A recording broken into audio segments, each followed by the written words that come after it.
The following is a tribute to a very good friend of mine who lost his life, in my opinion, because he had gotten too close to things that he shouldn't have. His name was John Hadley. John was the son of a retired U.S. Air Force colonel who had been in charge of the B-58 Hustler bomber groups and who had retired to the Northern California community of Carmichael.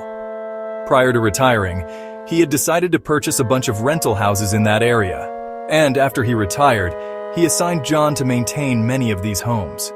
This gave John a source of income and a whole lot of free time. With all this free time, John had the ability to indulge himself in his many hobbies, most of which was a study of UFOs and conspiracies. Over time, he developed quite a keen sense in researching these subjects and cultivated a vast array of contacts both in and outside of the military, including long-distance truckers.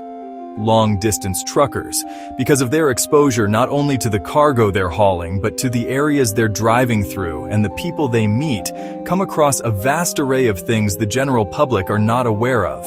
I met John back in the early 1990s when I was steep and deep into the field research of UFOs, Bigfoot, and conspiracies.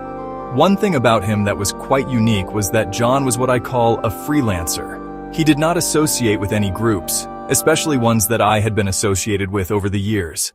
John was a very open-minded freethinker who definitely thought outside the box. In fact, he had been out in the field with several notables in the UFO research field in the late 80s, including people like Sean Morton. John had been with Sean Morton up in the mountains above Groom Lake back in the very early days.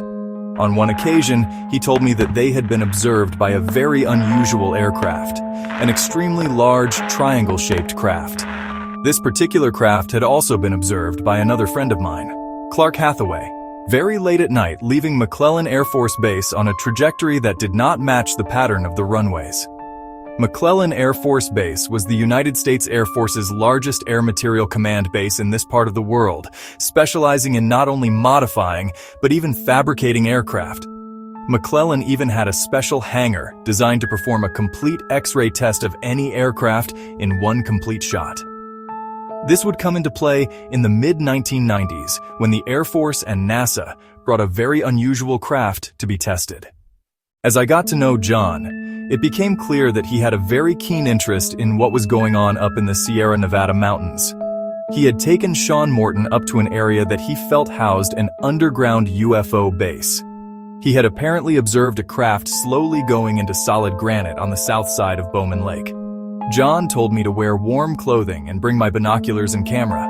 We were going up to an observation point he had utilized over the years called Observatory Hill. This place has a history of being used by amateur astronomers going back to the turn of the century, located very close to a little alpine town called Volcano. That evening, John and I grabbed our gear and set up what is commonly known in the UFO research field as a night watch. This is when folks grab their lawn chairs, binoculars, and cameras and go out at night to watch the skies for anything unusual. On that particular evening, we did see some things that I had not expected. After several UFO-related cases, as well as a case of the military hiding ex-East German hardware after the fall of the wall up in Nevada, John started getting more interested in the militias. In my opinion, this is what cost him his life. I think he got too close to the Black Ops movements around the OKC bombing. I do not have any concrete proof of this, but just a gut feeling that he had gotten too close to something dangerous. They say that he committed suicide, but myself and many of his close friends do not see him doing that. The consensus was that he got too close to something he shouldn't have. This is my tribute to John Hadley, a man who dedicated his life to seeking the truth, no matter where it led him. He will be remembered by those who knew him as someone who was never afraid to ask the difficult questions.